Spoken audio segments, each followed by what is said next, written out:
Assalamualaikum warahmatullahi wabarakatuh. Kami dari kelompok 3 akan mempresentasikan mengenai hasil praktikum pembuatan mikroorganisme lokal atau MOL. Izinkan saya untuk memperkenalkan kelompok terlebih dahulu yang beranggotakan ada Yukta Alfira Donita, ada Wahyu Ridwan Fadilah, ada Tia Nurmala Dewi, ada Malvira Azahra, dan ada Syifa Faujiah Pratiwi. Nah, sekarang ada pendahuluan, yang mana MOL pada prinsipnya merupakan cairan hasil fermentasi dari berbagai bahan yang mengandung mikroorganisme, nutrisi, hormon pertumbuhan, yakni sebagai hasil fermentasi atau merupakan metabolit sekunder dari mikroba yang ada di dalam MOL tersebut. Nah, sekarang ada pendahuluan, yang mana MOL pada prinsipnya merupakan cairan hasil fermentasi dari berbagai bahan yang mengandung mikroorganisme, nutrisi, hormon pertumbuhan, yakni sebagai hasil fermentasi. Kemudian ada fungsi MOL. Yang pertama, merupakan salah satu bentuk dari pupuk organik cair, dan yang kedua, dapat digunakan untuk mempercepat dekomposisi bahan. Yang ketiga, sumber mikroba menguntungkan yang dapat berperan sebagai pupuk hayati dan pengendali biologi atau dekomposer. Oh ya, kira-kira apa saja ya bahan pembuatan MOL ini? Jadi, bahan untuk MOL dapat pula berupa campuran berbagai bahan yang ada. Berdasarkan hasil penelitian, MOL yang paling banyak mengandung berbagai mikroba menguntungkan dan juga bagus untuk mendukung pertumbuhan adalah MOL dari buah maja. Kelompok kami menggunakan bahan-bahan sederhana berupa air bekas cucian beras, air mineral, gula putih, dan minuman fermentasi atau Yakult. Jadi gimana nih, penasaran kan bagaimana cara membuat MOL ala kelompok 3? Daripada penasaran, mending yuk simak ke penjelasannya. Di sini terdapat alat dan bahan, tetapi kita bahas alatnya terlebih dahulu ya. Yang pertama ada wadah tidak tembus cahaya yang tutupnya telah dilubangi. Lalu kita bisa menggunakan plastik atau kertas berwarna gelap apabila wadah yang digunakan tembus cahaya. Yang kedua, selang akuarium ukuran 1 meter. Dan yang ketiga, botol air mineral yang tutupnya telah dilubangi dan diberi air. Dan yang keempat, ada sendok atau alat pengaduk. Sedangkan untuk bahannya, yang pertama ada minuman fermentasi Yakult 1 botol, yang kedua ada air bekas cucian beras 1 liter, yang ketiga gula putih 2 sendok teh, yang keempat ada air mineral 600 ml. Nih ya, daripada penasaran, mending lanjut aja yuk ke cara pembuatannya.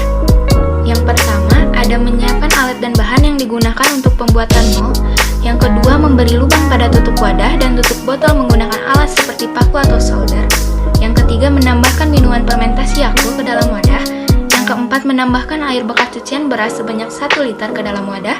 Yang kelima, menambahkan gula putih 2 sendok teh ke dalam wadah. Yang keenam, mencampurkan semua bahan hingga merata dengan cara diaduk. Dan yang ketujuh, tutup wadah dan memasangkan selang aerasi yang telah terhubung dengan botol berisikan air agar gas yang terbentuk selama proses fermentasi dapat dikeluarkan. Nah, yang terakhir, simpan wadah di tempat gelap selama 14 hari. Jadi di sini ada dokumentasi mengenai langkah pembuatannya. Berikut merupakan hasil pengamatan yang kelompok kami lakukan. Gambar yang pertama yaitu pada hari ke-1 belum terlihat perubahan pada cairan fermentasi. Pada hari kedua, warna cairan fermentasi sedikit menguning. Dan pada gambar ketiga, pada hari ketiga warna cairan fermentasi mulai berwarna kuning dan muncullah bintik putih. Pada gambar keempat, yaitu pada hari keempat, warna cairan fermentasi sedikit mengeruh. Dan pada gambar kelima, yaitu pada hari kelima, warna cairan fermentasi menggelap dan berbau menyengat. Dan yang terakhir pada gambar yang keenam, pada hari keenam, cairan fermentasi berwarna kuning pekat dan berbau sangat menyengat serta terdapat bintik-bintik putih.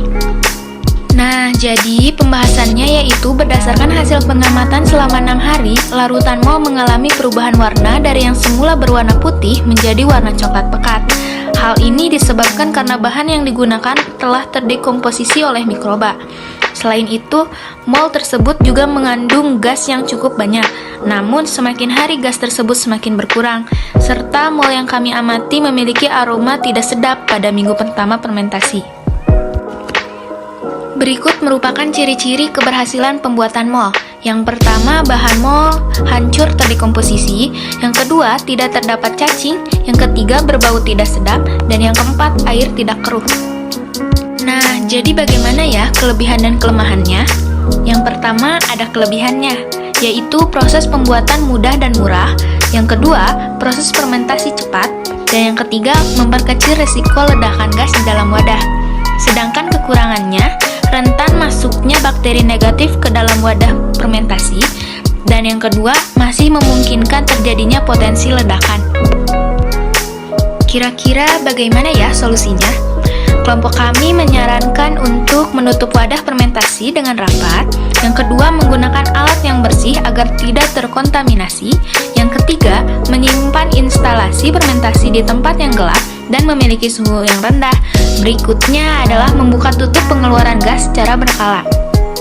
Jadi kesimpulannya, dalam proses pembuatan larutan mol ini melalui beberapa tahapan yang sangat mudah karena memang dalam pembuatannya menggunakan alat dan bahan yang tersedia di sekitar. Namun, memerlukan waktu yang lebih lama karena mol ini harus melalui proses fermentasi terlebih dahulu hingga matang. Manfaat dari larutan mol ini digunakan sebagai dekomposer, pupuk hayati, dan sebagai pestisida organik terutama sebagai fungisida. Berikut merupakan daftar pustaka yang kelompok kami gunakan. Sekian dari kelompok kami, mohon maaf jika ada kesalahan dan semoga ilmunya bermanfaat. Dadah!